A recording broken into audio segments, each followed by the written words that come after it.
السلام علیکم ناظرین، آج 12 اگست 2023 بروز ہفتہ آپ کو دوبارہ خوش آمدید کہتا ہوں۔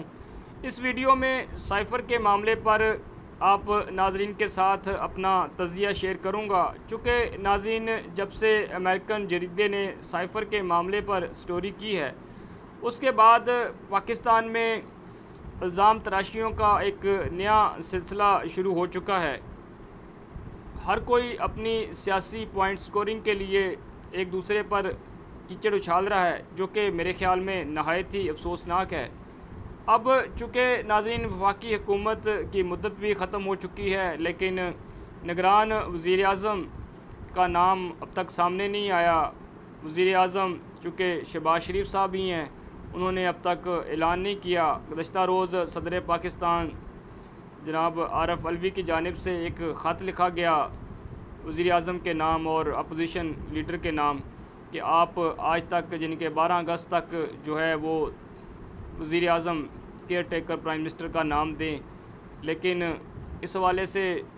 اب تک کوئی پیش رفت سامنے نہیں آ سکی۔ مختلف کیاسرائیاں جاری ہے، گویا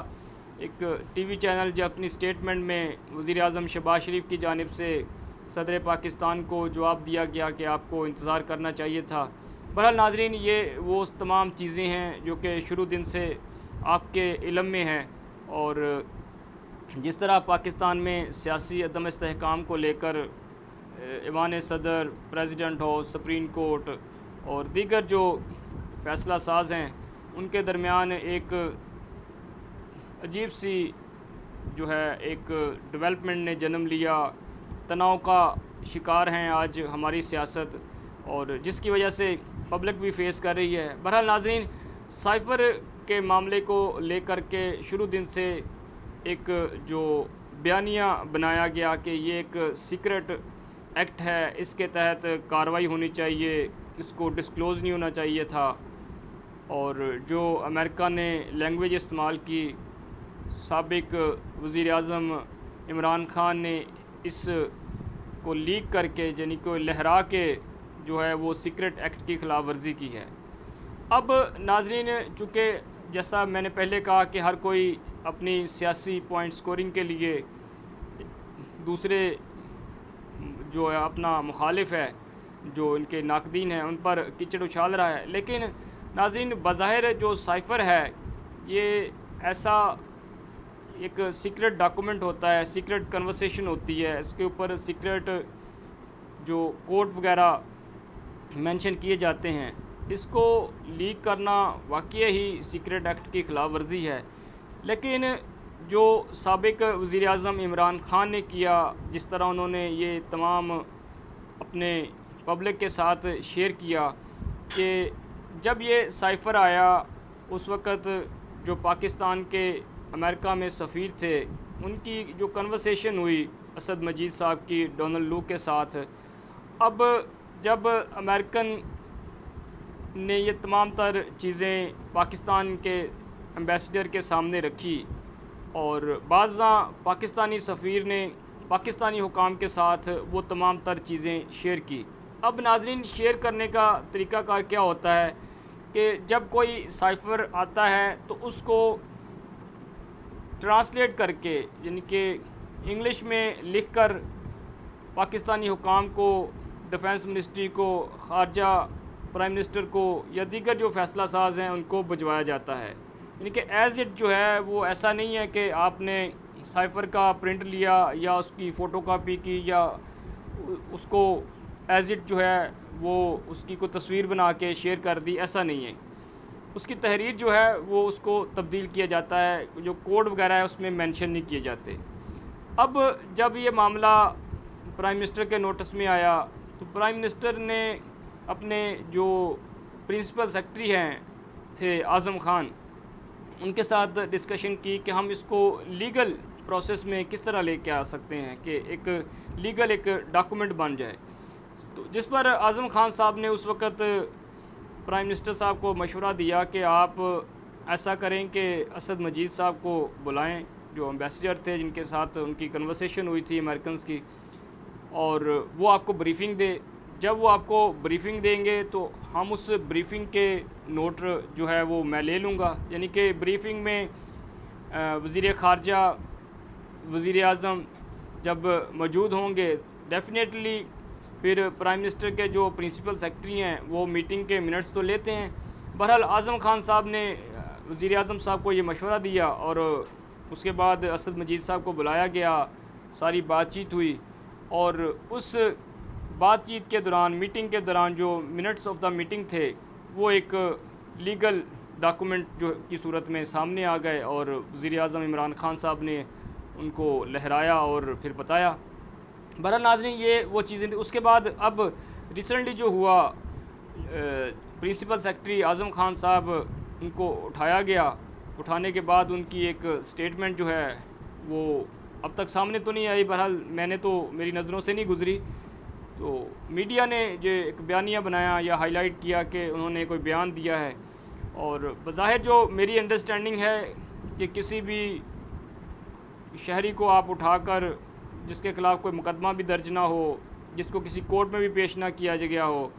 اور آپ اس کا 164 کا بیان جو ہے وہ کسی مجسٹریٹ کے سامنے رکھیں اور نوٹ کریں، لیکن میرا نہیں خیال کہ ایسے لیے گئے اس کی کوئی لیگل حیثیت ہے. چونکہ ماضی میں ہم نے دیکھا کہ اسحاق ڈار صاحب کیا جو 164 کا بیان تھا اس کو بھی تسلیم نہیں کیا گیا، چونکہ جب آپ کسی کی حراست میں ہیں یعنی کہ انڈر کسٹڈی جو ہے وہ اس 164 کے بیان کی کوئی قانونی حیثیت نہیں ہوتی. بہرحال ناظرین اس کے بعد اب چونکہ سائفر کے معاملے پر تھوڑا سا معاملہ ٹھنڈا ہو چکا تھا، اب سابق وزیر اعظم عمران خان جو کہ اٹک جیل میں قید ہیں، ان کے پابند سلاسل ہونے کے بعد اب دوبارہ سائفر نے سر اٹھانا شروع کر دیا امریکن جریدے نے. آپ اس سے اچھی طرح آگاہ ہیں، میں اس کی ڈیٹیل میں نہیں جاتا کیسے سٹوری آئی اور کیا، اور اس کے بعد جو الزامات لگائے گئے. اب ناظرین یہاں پر جو ایک چیز نہایت ہی اہم ہے وہ یہ کہ شہید ارشد شریف کی جانب سے ایک ویلاگ کیا گیا تھا جب وہ کینیا میں تھے. انہوں نے ایک ڈاکومنٹ جو ہے وہ شیئر کیا اپنے اس ویلاگ میں، آپ ان کا وہ ویلاگ ضرور دیکھیے گا، جس میں انہوں نے مینشن کیا کہ جب یہ شہباز سپیڈ صاحب کی حکومت آئی اور انہوں نے وفاقی کابینہ کے سامنے وہ میٹر رکھا، اور جب کیبنٹ کے سامنے وہ چیزیں رکھی گئی، وہ ڈاکومنٹ گیا، یعنی کہ جو تحریر کیبنٹ کے ساتھ شیئر کی گئی اس کے اوپر وہ سیکرٹ کوڈ جس کا میں نے پہلے ذکر کیا کہ وہ کبھی بھی شیئر نہیں کیے جاتے، وہ سیکرٹ کوڈ اس ڈاکومنٹ کے اندر موجود ہے. ناظرین اب آرٹیکل 6 لگنا ہے، سیکرٹ ایکٹ کی خلاف ورزی کس نے کی یہ طے ہونا باقی ہے، اور آئندہ آنے والے دنوں میں یہ جو سائفر والا معاملہ ہے یہ بظاہر اب جو بیانیہ بنانے کی کوشش کی جا رہی ہے، جو میڈیا ٹرائل جاری ہے اس وقت پی ٹی آئی کا، میرے خیال میں یہ جو پھندا ہے سائفر کا کوڈ لیک کرنے کا، سیکرٹ ایکٹ کا، یہ نون لیگ کے گلے میں فٹ ہوگا. اور دوسرا اس سائفر کو لے کر کے سابق army chief general retired Qamar Javed Bajwa صاحب کو نہایت ہی تنقید کا نشانہ بنایا جا رہا ہے کہ خدا نہ خواستہ اس وقت جو ہے وہ باجوہ صاحب جو ہے انہوں نے پاکستان کے ساتھ دھوکہ کیا، پراپر رسپانس نہیں دیا، امریکہ کے سامنے لیٹ گئے. جناب ایسا نہیں ہے. میرے خیال میں ناظرین جو میری انڈرسٹینڈنگ ہے کہ جو اصول ہائے جنگ رائل ملٹری کالجز میں سکھائے جاتے ہیں اس سے ہمارے پولیٹیشین جو ہے وہ لا علم ہے یا ناواقف ہے، واقفیت نہیں رکھتے، کیونکہ لڑنے کے بھی، جنگ کے بھی کوئی اصول ہوتے ہیں اور اصولوں پر ہی جنگ لڑی جاتی ہے اور جیتی جاتی ہے. اس پر میرے خیال میں جنرل ریٹائرڈ قمر جاوید باجوہ صاحب کو سائفر کے معاملے پر تنقید کا نشانہ بنانا بلا جواز ہے، چونکہ یہ فیصلے کرنا ہوتے ہیں سیاسی جماعتوں نے، سیاسی قیادت نے. اب ہمارے ہاں بدقسمتی سے کسی بھی سیاسی قیادت کا کوئی ویژن تو دکھائی نہیں دیتا۔ بہرحال جو اصول ہائے جنگ جنرل ریٹائرڈ قمر جاوید باجوہ صاحب نے سیکھے، انہوں نے اس کے مطابق عمل کیا، اور اب اس کے مطابق ہی آگے چیزیں جو ہے بظاہر دکھائی دے رہا ہے کہ اب تک باجوہ ڈاکٹرائن جو ہے وہ آگے چل رہی ہے۔ چونکہ ناظرین یہاں پر ایک چیز نہایت اہم ہے کہ ہمارے ہاں یہ خیال کیا جاتا ہے کہ جو پالیسی ہے وہ وہی چلے گی، جو موجودہ چیف ہیں ان کی کو پالیسی چلے گی۔ ایسا نہیں ہے، جو میری انڈرسٹینڈنگ ہے پالیسی جانے والا جو چیف ہوتا ہے وہ دے کر جاتا ہے۔ چونکہ ناظرین آپ کو یاد ہوگا کہ جب سابق army chief general retired Raheel Sharif صاحب نے یہ ان کی چوریاں پکڑیں، گردن دبوچی شریف فیملی کی، تو اس کے بعد انہوں نے نہایت ہی ہوشیاری چالاکی کے ساتھ جس طرح جنرل ریٹائرڈ قمر جاوید باجوہ صاحب کو آرمی چیف لگایا، وہ اب کسی سے چونکہ ڈکا چھپا نہیں ہے۔ جو چیزیں رپورٹ ہوئیں معلومات کے مطابق، جنرل ریٹائرڈ قمر جاوید باجوہ صاحب کو نواز شریف صاحب نے ان کے سسر کی سفارش پر آرمی چیف لگایا کہ اپنا بندہ ہے اور ہمیں ریلیف دے گا۔ لیکن ناظرین اتنی قربت کے باوجود بھی جنرل ریٹائرڈ قمر جاوید باجوہ صاحب نے جو کے دور میں جو شریف فیملی کے ساتھ ہوا، جو جس طرح ان کا احتساب کیا گیا اور ان کو مختلف کیسز کا سامنا کرنا پڑا، اور جس کے بعد ایک ڈیل کر کے وہ قید و بند کی صحبتیں برداشت نہیں کر سکے، لندن فرار ہو گئے، اور بظاہر میرے خیال میں انہوں نے پبلک کو دھوکہ دیا، میدان چھوڑ کر نہیں بھاگنا چاہیے تھا۔ بہرحال اس سب کے باوجود بھی جنرل ریٹائرڈ قمر جاوید باجوہ نے وہی معلومات کے مطابق پالیسی کو لے کر وہ آگے بڑھے جو کہ جنرل ریٹائرڈ راحیل شریف صاحب ان کو دے کر گئے تھے۔ ظاہر ہے ایک فوج کا ڈسپلن ہے، ان کی ایک اپنی ایس او پیز ہیں چیزوں کو آگے لے کر بڑھنے کی، لیکن سائفر کے معاملے پر میں دوبارہ کہتا ہوں کہ سیاسی قیادت نے فیصلے کرنے ہوتے ہیں، چونکہ جو ملٹری کے حکام ہیں انہوں نے اس پر فیصلے نہیں کرنا ہوتے کہ ہم نے کس کے ساتھ چلنا ہے اور کیا کرنا ہے۔ آپ کو یاد ہوگا کہ امریکن جو وزیر خارجہ تھے کولن پاول، جب یہ جو افغانستان پر حملہ کیا اس وقت جنرل ریٹائرڈ پرویز مشرف مرحوم کو جس طرح ٹیلی فون پر دھمکی دی گئی، جنرل ریٹائرڈ پرویز مشرف صاحب نے بھی اس کا پبلکلی جو ہے وہ ذکر کیا، اور جب پبلکلی انہوں نے ذکر کیا تو پھر انہوں نے امریکہ کو کہا پھر آئیں، اور جب وہ افغانستان میں آئے تو پھر جس طرح وہ جوتے چھوڑ کر بھاگے، ظاہر ہے ان کی اپنی ایک حکمت عملی تھی۔ جس طرح میں نے پہلے کہا کہ جو اصول ہائے جنگ ملٹری رائل کالجز میں سکھائے جاتے ہیں اس سے ہم لا علم ہیں، یعنی کہ جو فیصلہ ساز ہیں ان کی سمجھدانیاں جو ہیں وہ ہماری سمجھدانیوں سے کئی زیادہ بڑی ہے، اور وہ کئی آگے جا کر یعنی کہ بہت دور تک جو ہے سوچنا پڑتا ہے کہ ایسے نہیں ہے کہ آپ کے پاس طاقت ہو نا اور آپ پنگا لے لیں۔ پنگا اس وقت لینا چاہیے جب آپ کے پاس طاقت ہو، اور اس میں بھی کوئی شک نہیں ہے کہ ایمانی قوت جو ہے ہمارے پاس اس سے بڑی طاقت کوئی نہیں ہے۔ لیکن ناظرین اب یہ جو سوال پیدا ہوتا ہے بظاہر ہمارے پلے کچھ ہے یا نہیں ہے، اس سے اب بظاہر دکھائی دے رہا ہے کہ پبلک کو کوئی سروکار نہیں ہے۔ آج جس جگہ پر امریکہ ہے وہاں پر پہنچنے کے لیے ہمیں 100 سال چاہیے، لیکن پبلک کو اس سے سروکار نہیں ہے۔ اب سوال یہ پیدا ہوتا ہے سائفر کو لے کر کے کہ جو کچھ بھی ہوا، کیسے لیک ہوا، امریکن جدید تک یہ جو سارا اس کا مندرجات تھے کیسے پہنچے، اور اس پر تحقیقات ہونی چاہیے۔ لیکن اس کے ساتھ ساتھ ہمارے تمام جو فیصلہ ساز ہیں، ادارے ہیں، سیاسی قیادت ہے، اس کو یہ بھی سوچ بچار کرنی چاہیے کہ سائفر کے معاملے پر جو پبلک کا ریئیکشن آیا ہے، اب اس ریئیکشن کا کیا کرنا ہے، چونکہ پبلک تو کسی صورت بھی اب جو نئی ہماری یوتھ ہے جو کہ امریکہ ان کو پسند بھی بہت ہے، امریکہ کا جو ہے وہ ویزا گرین کارڈ کے وہ خواب بھی دیکھتے ہیں، گالی بھی ان کو دیتے ہیں۔ بہرحال یہ جو ساری چیزیں ہیں یہ تو آگے چل کر اب چیزیں جو ہیں وہ مزید کلیئر ہوں گی۔ اس کے سائفر کے نہ صرف پاکستان بلکہ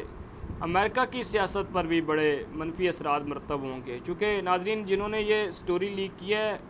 جس جرنلسٹ نے، وہ بھی تو امریکن ہے۔ اب پاکستان کا اس میں جو موقف ہے کہ ہم سائفر کے معاملے پر کوئی خدا نہ خواستہ ہم امریکنز کے خلاف نہیں ہیں، یعنی کہ یہ تو اب بظاہر ایسا لگ رہا ہے کہ جو سائفر پر جس طرح جو محکمہ خارجہ ہے امریکہ کا، انہوں نے جو سٹیٹمنٹ دی ہے برق رفتاری سے، تو اس سے تو جو بائیڈن انتظامیہ ہیں وہ کافی پریشان دکھائی دیتی ہے، اور یہ سائفر جو ہے جو بائیڈن انتظامیہ کے لیے بھی آئندہ آنے والے دنوں میں جو ہے، چونکہ اب تو ابھی ان کے 2 سال ہیں، مسائل کھڑے کر سکتا ہے۔ چونکہ ناظرین پاکستانی عوام جو ہے یا پاکستانی گورنمنٹ جو ہے وہ ان کو اگر تحفظات سائفر کے معاملے پر تھے تو جو بائیڈن انتظامیہ کے ساتھ تھے، اور امریکن عوام کے ساتھ پاکستانی حکومت کو، عوام کو کوئی تحفظات نہیں ہے۔ دوسرا جو مندرجات سامنے آئے ہیں، جو اسکرپٹ لکھا گیا تھا، اس میں بھی جو ڈونلڈ لو تھے امریکن جو سینٹرل ایشیا کے معاملات دیکھ رہے تھے، تو انہوں نے یہی کہا تھا کہ پاکستان کو اس کا خمیازہ جو ہے وہ بھگتنا پڑے گا۔ رشیا جانے پر ناراضگی کا اظہار کیا گیا، اور جو پاکستان کی دیگر